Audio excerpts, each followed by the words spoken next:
Olá! A segurança pública está no topo das preocupações do eleitor, segundo pesquisas de opinião. Pela Constituição, o tema é dever do Estado, mas cada vez mais as prefeituras participam dessa questão. No programa de hoje, vamos falar sobre isso e também analisar as recentes pesquisas de intenção de voto pelo país. Comigo no estúdio, a jornalista Vera Magalhães, que me acompanha nesta jornada, e o cientista político Rafael Cortes, da Tendências Consultoria e professor do IDP São Paulo. Olá, Vera. Oi, boa noite. Olá, Rafael, bem-vindo. Obrigado. Nas médias e grandes cidades, a violência é um dos principais desafios para os prefeitos. Roubos de celulares, de veículos, bairros inteiros marcados por venda e uso de drogas, facções criminosas, mortes violentas. Problemas que se espalham por pequenas e grandes cidades do país e que deixam nos moradores a sensação de que até colocar os pés para fora de casa se tornou perigoso. Em São Paulo, por exemplo, a segurança pública foi apontada como o principal problema do município, de acordo com um levantamento de março do Instituto Datafolha. Isso sem falar nas chamadas cracolândias, que de um ponto concentrado na região central paulistana se espalhou para dezenas de outros locais da cidade e hoje também é registrado em diversas capitais. Esse é um problema que vem de décadas e a prefeitura tem um papel fundamental para enfrentar esse problema. Não de forma repressiva, mas fazendo uma política articulada da assistência social com a saúde. Tudo isso representa um desafio imenso para quem está se propondo a ocupar a cadeira mais importante de cada cidade brasileira a partir de janeiro de 2025. Mais ainda porque as polícias civil e militar, por exemplo, são responsabilidades dos governos estaduais, não das prefeituras. Mesmo assim, especialistas apontam, muito pode ser feito. Para contribuir nesse cenário, o Instituto Sou da Paz entregou uma série de propostas de melhorias para a segurança aos principais candidatos desta eleição na cidade. Entre as indicações estão a elaboração de um plano municipal de segurança, melhorias dos sistemas de informação da área, fortalecimento da Guarda Civil Metropolitana e, sobretudo, estratégias de prevenção. A prefeitura cabe liderar processos que podem ser executados na cidade, né? E que são, sim, da sua competência. E ela pode também promover ações integradas com o poder estadual. É importante a gente valorizar o papel preventivo que o município pode cumprir. E não só com a Guarda Municipal, mas também as instituições de proteção da infância, da adolescência. Então, as escolas, principalmente, equipamentos de assistência social. Vera, a nossa entrevistada destacou o papel fundamental das prefeituras no tema, mas não de forma repressiva. Contudo, é esse o caminho que tem sido escolhido por boa parte dos candidatos. É uma demanda que parte do eleitor? Eu acho que parte do eleitor, Rodrigo, e que eles estão tentando responder meio enganando o eleitor, dando a entender que as guardas civis, né, no caso de São Paulo, a GCM, Guarda Civil Metropolitana, terão um papel na repressão que elas não podem ter nem pela Constituição. Tudo bem que o Supremo Tribunal Federal tem flexibilizado esses limites ao admitir que as guardas metropolitanas, guardas civis, atuem subsidiariamente às polícias na repressão ali, de alguma maneira, a crimes, principalmente patrimoniais. Mas não é o papel precípuo delas, elas fazem a guarda patrimonial, principalmente. Então, eu acho que a gente, como imprensa e os cidadãos, tem que cobrar uma depuração dessas propostas, um detalhamento maior, para não cair ali na cilada de achar que essa eleição municipal vai resolver todos esses problemas. Os candidatos podem atuar em problemas correlatos, por exemplo, a questão da Cracolândia, toda a questão de o que fazer com os usuários, o que fazer ali com o mobiliário urbano que está envolvido na degradação desses ambientes, mas exatamente na repressão e investigação dos crimes, principalmente quando tem envolvimento do crime organizado, é pouco o que a Guarda Civil pode fazer. Agora, Rafael, é bom deixar claro, pela realidade brasileira, ela é um bom exemplo disso, que não se trata de um problema de esquerda ou direita, né? Já tivemos governos de todas as matizes e o problema está posto. Que papel a segurança deve desempenhar nesta eleição? É muito relevante, não só porque as pesquisas apontam a segurança como uma questão importante para o eleitorado, mas por uma questão também política, né? Muito embora não seja propriamente um problema ideológico, mas ele é respondido de alguma maneira por visões ideológicas distintas. Então, o tema da segurança pública, ele não é só importante pela política pública em si, enfim, pela essa demanda do eleitorado, mas ele é um importante marcador no discurso de esquerda e no discurso de direita. Então, sobretudo do ponto de vista da direita, uma das maneiras de fazer essa contraposição contra candidatos de esquerda quase sempre passa por dar um tom, como a Vera mencionou, né, um olhar repressivo para o problema da segurança pública. Então, eu imagino que, sobretudo nas grandes capitais, esse tema apareça bastante e sirva como esse marcador entre esquerda e direita. É quase como uma competição para quem, por exemplo, sai na direita, é quem tem um discurso, digamos, mais forte em relação à segurança pública. Então, eu imagino que a gente discuta bastante segurança pública e espero, né, para reforçar o ponto da Vera, né, que esse debate não contamine a qualidade das políticas públicas, aí sim concretas, né, o que de fato esses candidatos pretendem fazer, porque é um problema que nos afeta a todos. Agora, tende a favorecer esses candidatos que trazem soluções mais mágicas? Eu acho que isso a gente vai ter que acompanhar, como vai ser a evolução das pesquisas. Por enquanto, é um pouco engraçado, porque, de novo, trazendo a coisa aqui para São Paulo, o tema está muito presente, todo mundo faz propostas, mas não parece que está sendo definidor na hora da escolha do voto, porque, por exemplo, nem o prefeito que tem uma ligação com o governo do estado e, portanto, pode dizer com mais propriedade que vai fazer uma parceria com a polícia, que já está tratando disso, está se beneficiando desse discurso por enquanto. A coisa ainda parece estar naquele momento em que você vai conhecer os candidatos e, a partir disso, vai formar o voto por essa ou aquela questão, ou política, ou proposta. Mas é um tema que, sim, vai estar presente em todos os debates e, principalmente, na entrada do horário eleitoral. Acho que, a partir daí, a gente vai poder ver se define ou não, Rodrigo. E já que você citou São Paulo, vamos abrir a rodada de números. O Instituto Datafolha divulgou ontem uma nova pesquisa de intenção de votos para a Prefeitura da capital paulista. Foram ouvidas 1.204 pessoas entre os dias 20 e 21 deste mês. A margem de erro é de 3 pontos. Guilherme Boulos, o candidato do PSOL, aparece com 23% das intenções de voto. Pablo Marçal, do PRTB, vem a seguir com 21%. O atual prefeito, Ricardo Nunes, do MDB, tem 19%, os três em situação de empate técnico. José Luiz da Atena, do PSDB, tem 10%. Tabata Amaral, do PSB, aparece com 8%. Marina Helena tem 4%. Na sequência, João Pimenta, do PCO, e Bebeto Haddad, da Democracia Cristã, tem 1%. Altino Prazeres e Ricardo Senesi não pontuaram. Brancos, nulos e eleitores que disseram que não pretendem votar em nenhum candidato são 8%. E 4% disseram que não sabem. E antes dos comentários, vamos ver o desempenho dos primeiros colocados nas 3 últimas pesquisas Datafolha. O prefeito Ricardo Nunes oscilou de 24% para 23% e agora aparece com 19%. Guilherme Boulos oscilou de 23% para 22% e voltou para os 23%, ali na margem de erro. José Luiz da Atena foi de 11% para 14% e agora caiu para 10%. Pablo Marçal passou de 10% para 14% e agora tem 21%. E Tabata Amaral ficou com 7% nas 2 primeiras pesquisas e agora oscilou para 8%. Vera, Rafael, São Paulo é um cenário que tem fugido à lógica do que a gente sempre acompanhou. Eu queria só aproveitar um episódio de ontem, porque um dos filhos do ex-presidente Jair Bolsonaro disse que é entendível, ele usou essa expressão, a resistência ao Nunes pela direita. Por quê? Eu acho que ele tem muitas características dos últimos candidatos que foram apoiados por grandes coligações, mas que não conseguiram falar ao coração do eleitor na hora H, e principalmente a esse eleitor do centro-direita. Aconteceu com o Geraldo Alckmin em 2018, que era o favorito na largada para abarcar esses votos, porque tradicionalmente o PSDB fazia isso. Depois aconteceu com o Rodrigo Garcia, em 2022, ele não foi nem ao segundo turno. E parece que o prefeito pode ser alvo desse mesmo fenômeno se não usar algumas armas de que ele dispõe e se essas armas não se mostrarem efetivas. Quais armas? Um grande tempo de TV, maior número de inserções. Isso ainda é efetivo?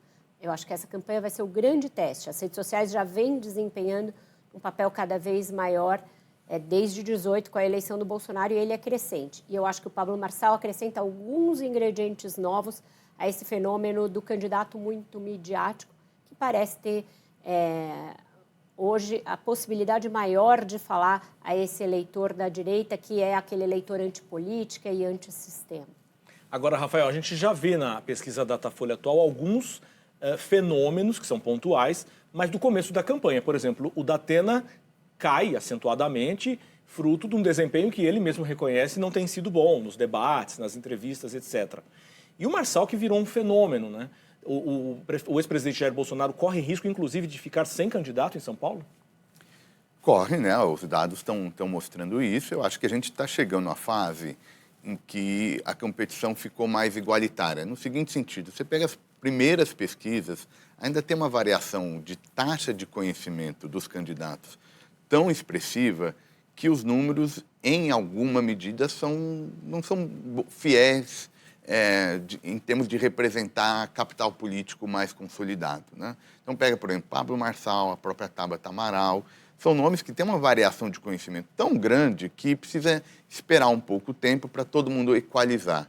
Eu diria que esses dados mais recentes, digamos, servem como ponto de partida para a entrada da campanha agora mais para valer, pegando o gancho de novo da Vera, o horário eleitoral. Então a gente vai, a partir de agora, ter um pouco esse ponto de partida e os recursos de poder, horário eleitoral, acordo com lideranças, apoio dos padrinhos políticos, em tese vão começar a fazer efeito. Agora, o que a gente sabe, o eleitor, sobretudo como eleitor em São Paulo, quando ele recebe vários candidatos, ele dá uma bela fragmentada.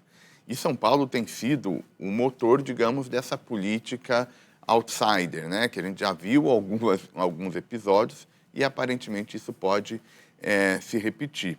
De tal sorte que eu acho que o cenário aqui para São Paulo está representando tanto questões locais, acho que é um problema em relação ao Ricardo Nunes e o seu desempenho aqui na prefeitura, quanto fenômenos mais amplos que a gente precisa pensar sobre a política brasileira. Eu acho que para a família Bolsonaro tem aí um temor de que o Pablo Marçal se viabilize a despeito de não ter o apoio deles, o que descredenciaria muito cedo o Bolsonaro como esse padrinho capaz de perpetuar o bolsonarismo. Se ele, por acaso, for ao segundo turno e eventualmente se eleger sem o apoio da família Bolsonaro e, pelo contrário, com essa campanha que está crescente da família Bolsonaro contra ele, aí você cria uma cisão na direita e uma possibilidade de disputa de liderança que eu acho que preocupa muito o clã. Queria só trazer rapidamente os números de Belo Horizonte. Foram entrevistados 910 eleitores, também entre os dias 20 e 21.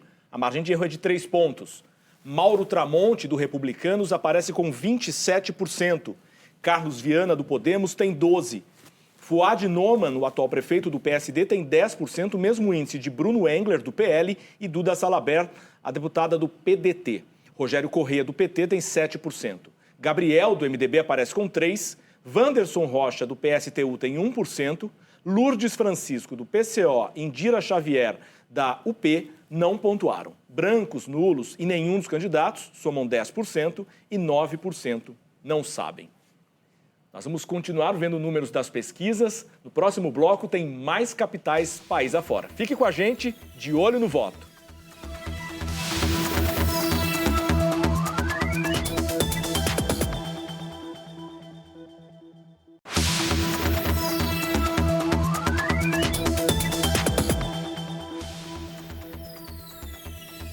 O De Olho no Voto está de volta com a jornalista Vera Magalhães e o cientista político Rafael Cortes, da Tendências Consultoria e professor do IDP São Paulo.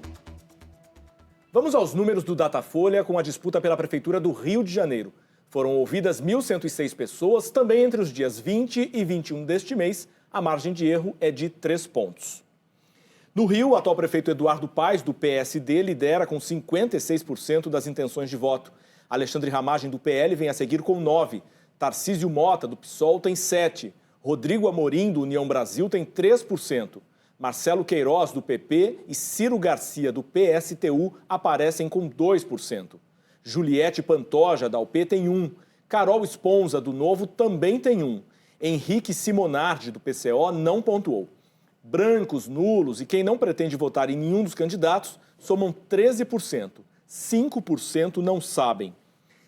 O começo da campanha no Rio ampliou um pouquinho, dentro ali da margem de erro, a vantagem do atual prefeito.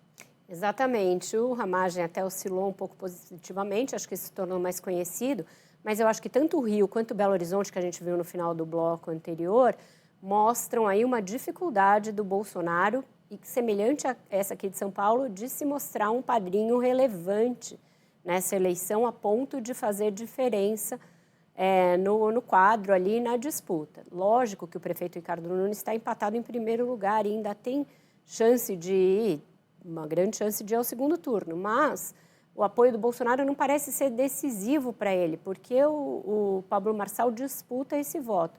Da mesma maneira, um candidato muito identificado com ele, que foi seu chefe da ABIN, que é o Alexandre Ramagem, não está fazendo nem cócegas, por enquanto, no Eduardo Paes. E em Belo Horizonte tem uma pulverização também da direita, que levou a que o candidato do governador Romeu Zema, neste momento, esteja muito na frente do candidato do Bolsonaro, que é o Bruno Engler. Então, aquela ideia de Bolsonaro está inelegível, mas vai ser um grande padrinho e vai chegar forte com qualquer candidato em 26, por enquanto, ainda não está se configurando.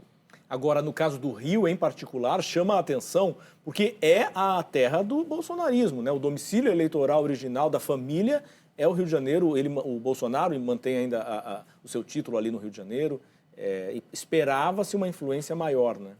Mas aí acho que bateu o script, né? O governo bem avaliado, né? A eleição servindo como um plebiscito do desempenho do governante, o Eduardo Paes é bem avaliado e aí está caminhando para uma vitória mais tranquila. Belo Horizonte acho que tem uma conexão também com a questão nacional, né? Porque Minas é um colégio eleitoral importante.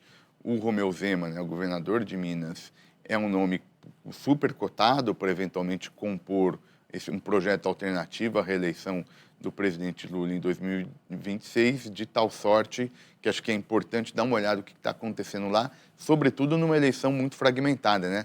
Não foi coordenada, nem esquerda nem direita coordenaram nas eleições de Belo Horizonte. Então vai ser um pouco mais difícil da gente entender como é que está o eleitorado pensando nas grandes questões nacionais.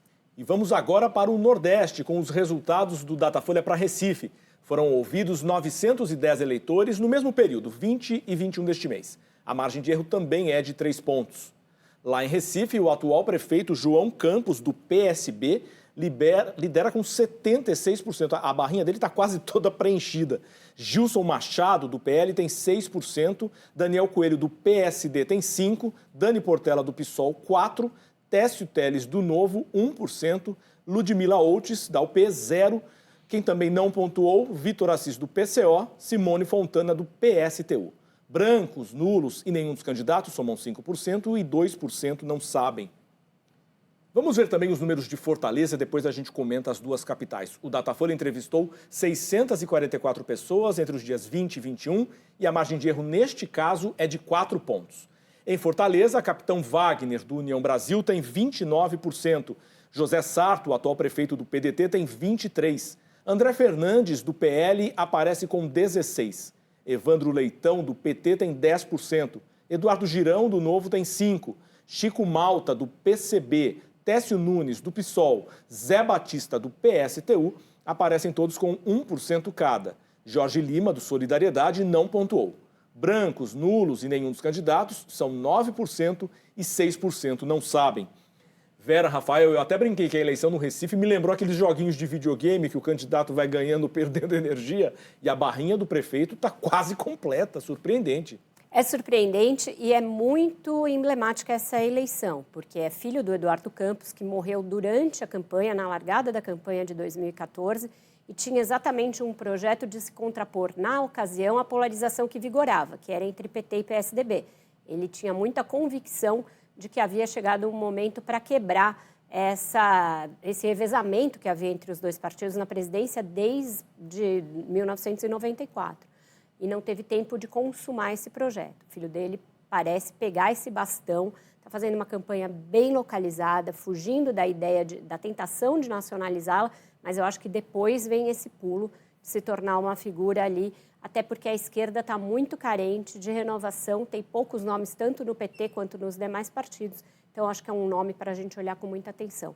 Fortaleza me parece repetir o script das últimas eleições, tanto lá quanto no Ceará, que é esse capitão Wagner largar sempre na frente, mas o peso, a força do PT lá se mostrar mais na reta final, e o prefeito, eu acho que ainda tem uma chance de chegar atropelando no final, como tem acontecido. Aconteceu em 20, aconteceu em 22.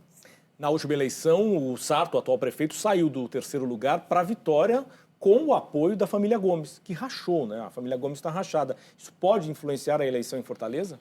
Certamente, porque Fortaleza é de novo um caso, né? A gente já viu com Belo Horizonte, tem um paralelo agora com Fortaleza, uma eleição que ninguém coordenou. Quando a gente fala isso, significa que todo mundo lançou candidato, pelo menos as forças mais relevantes. E aí, no Ceará, e aí pensando em Fortaleza, é especialmente importante, porque houve uma divisão dentro de uma família importante, de nomes importantes da política local, o Ciro e o seu irmão, o Cid Gomes. Então, o resultado final vai ser, em alguma medida, reflexo dessa divisão, na esquerda e na direita. E aí o comparativo com o Recife.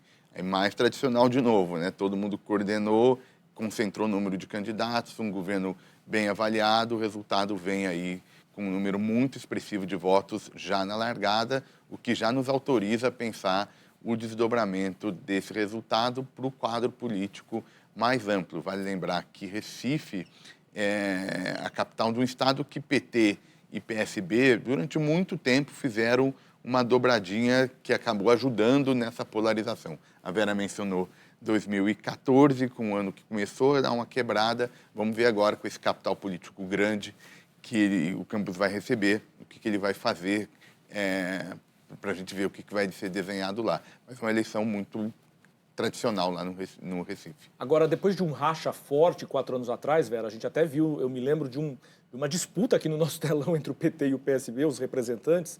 Parece que os primos agora se acertaram, né?